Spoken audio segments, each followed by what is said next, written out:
5 books and counting. The Tales from the Omni Vault continues to expand as a universe. Go ahead and check the links down in the description to get your copies today.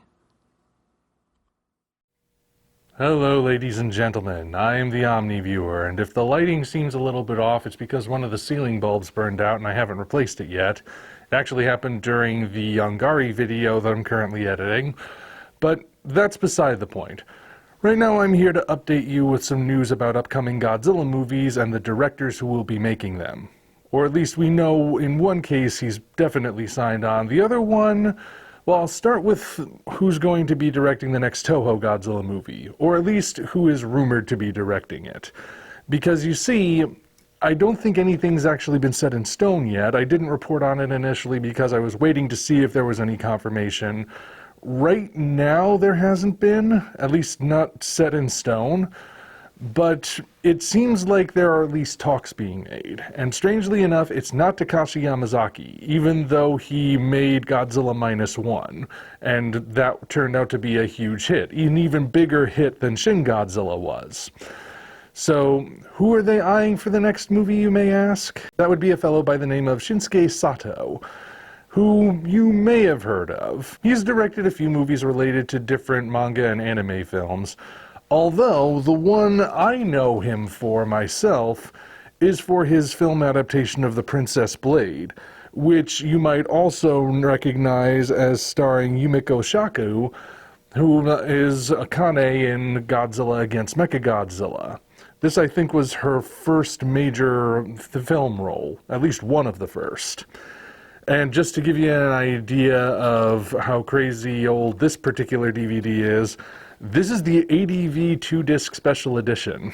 Just wanted to point that out because this has been in my collection for a while and I think I might be one of the few people who still has a copy. I really should review this movie. Anyway, based purely on that, I must say I am intrigued to see what Sato can do with a Godzilla movie. If you haven't seen The Princess Blade, and again, I probably should review it at some point, but it's kind of this samurai/ninja revenge story with a flavoring of dystopian sci-fi. Like, the detail that it's set in some sort of dystopian alternate future is very, very subtly played, and most of it is about this ninja clan with the main character realizing she's been betrayed by them and now she's trying to escape their clutches, you know. There's more to it than that, obviously, but the way the action is framed is actually really cool. And the story itself, while you could argue it's incomplete because the ending does kind of assume there's going to be a sequel that never actually came as far as I can tell. I might be wrong, though. The story itself is actually very compelling, with good performances and everything, and a part of me wonders if the reason Toho is speaking to him specifically for the next movie is because they want something that's going to be more action-oriented, as opposed to the last couple live-action movies they've done, Shin and -1, which, while not necessarily lacking in action, were definitely more grounded, I guess you could say. The action was more about the destruction and the military response. Princess Blade has fights in it, and one thing people have sort of been missing from recent live-action Goji movies, and even the animated ones, is the lack of monster fights. Not that every kaiju movie needs to have a monster fight, of course, but it would be nice to see what Toho could actually do, since their special effects department has come such a long way in how CGI is implemented. It'd be interesting to see what they could do with a monster fight, because we know what Hollywood can do in that regard. Now, does that mean the next movie is not going to be a sequel to -1? Not necessarily. It could be its own thing, or it could be a sequel. At this point, we really don't know. We don't even know if Sato's actually signed up to direct it yet. We do know, however, who's signed up to direct the next MonsterVerse movie, and that would be Grant Sputor? Spatore, however you pronounce his last name. I'm probably getting it wrong no matter what. But this is a director that when people have heard it announced, a lot of them are reacting by saying, who?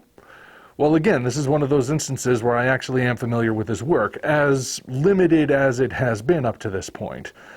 The thing most people, I think, would know him for at this point is the sci-fi movie I Am Mother, which is not a Netflix original. It is on Netflix, that's where it's exclusively found, I believe, but it's more distributed by Netflix. They picked it up after seeing it at Sundance, I think, and they're the ones that are distributing it and streaming, but it's not one that they specifically made. And if you watch I Am Mother, which I recommend you do actually, because it's really good, you will notice that it is a very dark, very intense movie. There are some beautiful shots once they move beyond the bunker of these sweeping scenes of post-apocalyptic destruction, very reminiscent, some of them you might say, of previous American Godzilla movies. Like, bizarrely enough, I can draw some parallels to the 1998 Godzilla's post-destruction scenes, as well as the 2014 Godzilla scenes. And they're also very character-focused, and not necessarily modern in sensibility. By that I mean, let me put it this way. Ever since Star Wars came out in 1977, science fiction has been predominantly focused on big action sequences.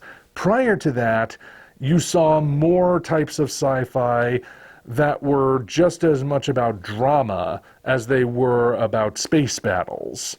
In fact, it wasn't uncommon for them to be purely dramatic, with maybe only a little bit of action here and there. And sometimes when there was action or a big battle at the climax, it wasn't even necessarily that futuristic.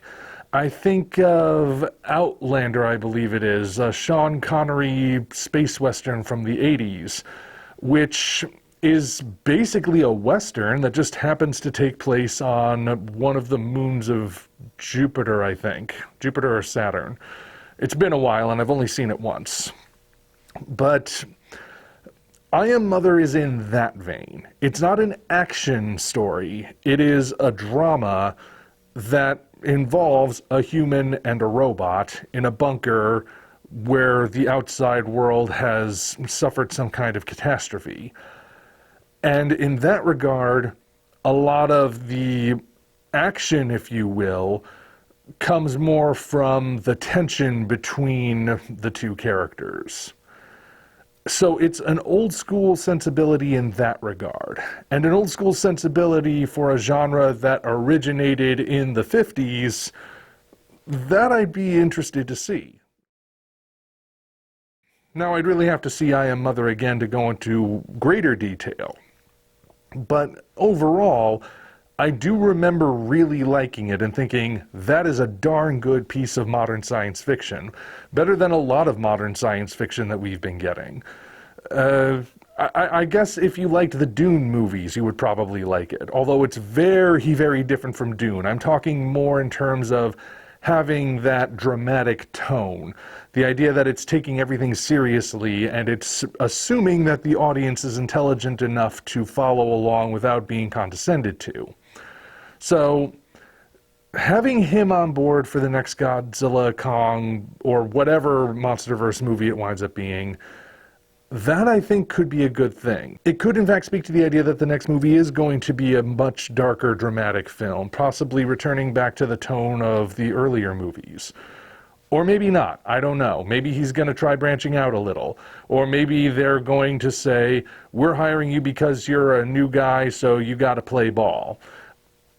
At this point, we really don't know. Like I said last time, nothing is really set in stone at this point. But still, these are two directors that I've enjoyed the previous filmographies of, or at least what little I've seen of them, indeed what little exists of them. So the fact that they're both potentially attached to the next big kaiju movies of whatever year they come out in, Well, that certainly has me intrigued, and hopefully we're going to get some good stuff out of it. But those are just my thoughts, and I figured you guys should probably know.